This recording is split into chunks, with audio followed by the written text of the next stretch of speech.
Alright, so I'm going to talk about SmackDown. I think this video might be quite short. I don't really want to talk about SmackDown very much because I'll just get angry. This SmackDown started off really well, actually. It started off with a promo by The Undertaker. Now, before I forget, I didn't watch Superstars. Sorry, I know I should watch Superstars, but I just didn't have time. Anyway, yeah, we started off with a promo by The Undertaker on SmackDown, and I don't actually rate The Undertaker at promo. I don't think he's good at it. But I don't know, there's something about this promo that was just really, really good. I find when The Undertaker's promos are all very similar, but I find that it often feels like he doesn't quite know where he's going with it. He doesn't seem to be certain of what he's saying. But this promo was focused, it was fluid, it was well delivered, it was intimidating. It was pretty much everything that an Undertaker promo should be.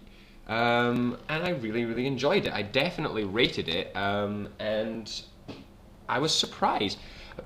Punk, The Undertaker, I think The Undertaker has, since his return, these segments that's been happening between him and Punk, of intimidation without any actual wrestling, have really, really been working really well. I think The Undertaker, there's something about him since he's been back.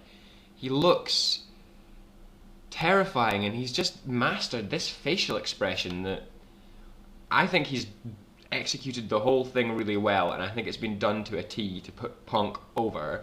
I think all of these build-up segments were actually a lot better than the match they had at Breaking Point ended up being.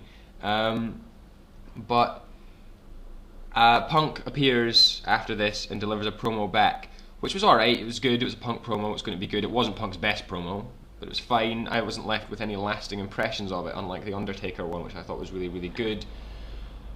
So a good start for SmackDown. A really good start. I don't know if any show ever has gone from a start that good and crashed so badly downhill after that. SmackDown was absolutely awful this week. It was absolutely dreadful. First of all, I don't know what it was. Maybe it was the mood I was in. I can't even think of that many specific examples, unfortunately, because I've left it so long since I saw the show.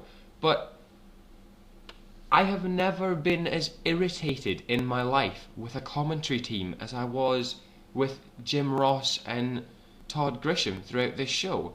Both of them were just absolutely mind-numbingly, skull-crushingly awful. It felt like I was sitting listening to commentary by a pair of people who had had lobotomies. It was just awful. I was just sitting there thinking, shut up, shut up, shut up. It was just horrible. It was really, really, really offensively bad.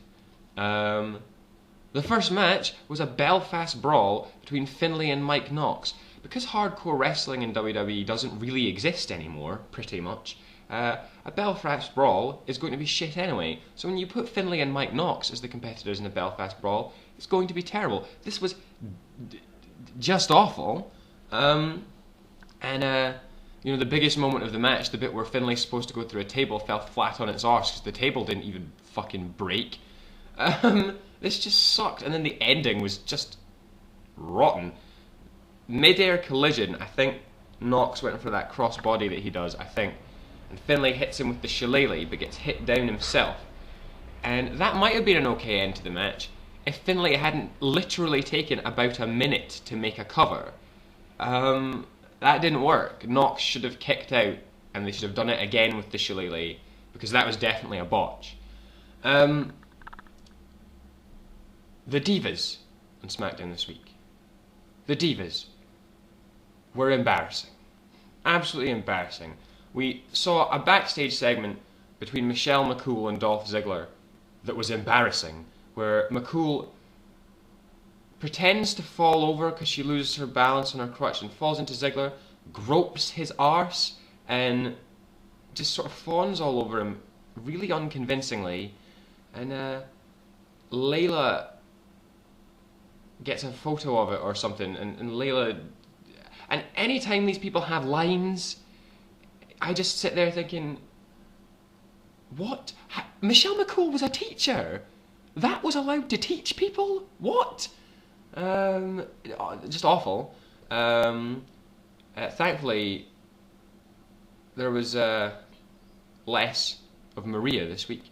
But we did get a match between Melina and Layla, which not only was absolutely dreadful, but featured an ending worse than the ending of Finlay against Mike Knox. Michelle McCool hits Melina with her crutch in the ribs.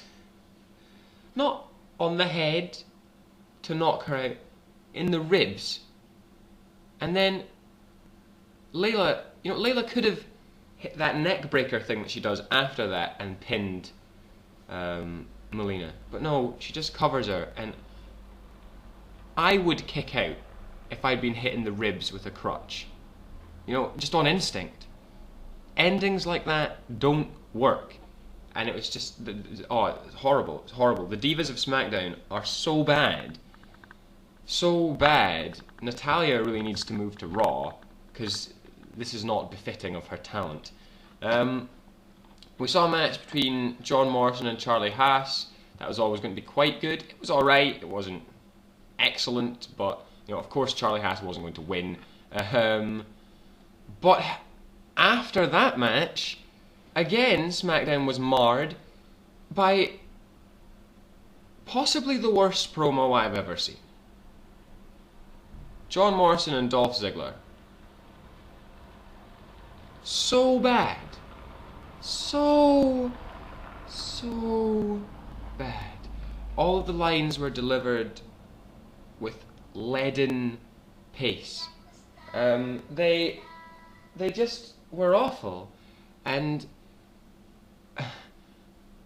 everything that was being said was gibberish. Morrison started referring to Ziggler as Mr. Ziggles, who was getting the crowd to chant, Mr. Ziggles. This isn't funny. You are both so good at wrestling, you don't need to do promos. Shut the fuck up. Just wrestle each other and people will go mental for it. And all this did was reinforce that John Morrison, in terms of an in-ring performer, is one of the best going at the moment, could be a great, but never will be, because his promo is gash. And Ziggler's just as bad. It was depressing to watch, disheartening.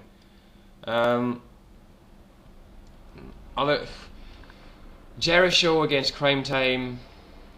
Nobody wants to see that again. The only good bit after this, really, of SmackDown was when they said it was going to be the Great Khali against David Hart Smith, which of course would be atrocious, but then the match didn't happen because Kane attacked the Great Khali before it could start, so at least we didn't have to watch that. What else? Oh yeah, we got to see CM Punk against Matt Hardy again, which was rubbish, and CM Punk, it was a submission match, and CM Punk of course won with the Anaconda Vice. But that's what should have happened last week. There was no need for this match, it was terrible. But another good moment at the end where the lights go down, and this week, instead of attacking CM Punk, and they pulled this off really fast, this was good. CM Punk had been in the ring with his World Heavyweight title belt, the lights go out after the Undertaker's bell tolls, and within seconds, really seconds, the lights come back up and Punk's like, where's my belt, where's my belt? And the Undertaker is holding the belt at the top of the ramp, looking scary as fuck. And I liked that, I thought that was a good tension builder. But yeah, this video wasn't actually all that short, but there was quite a lot of ranting that had to be done.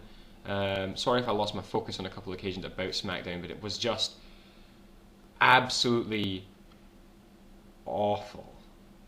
Awful.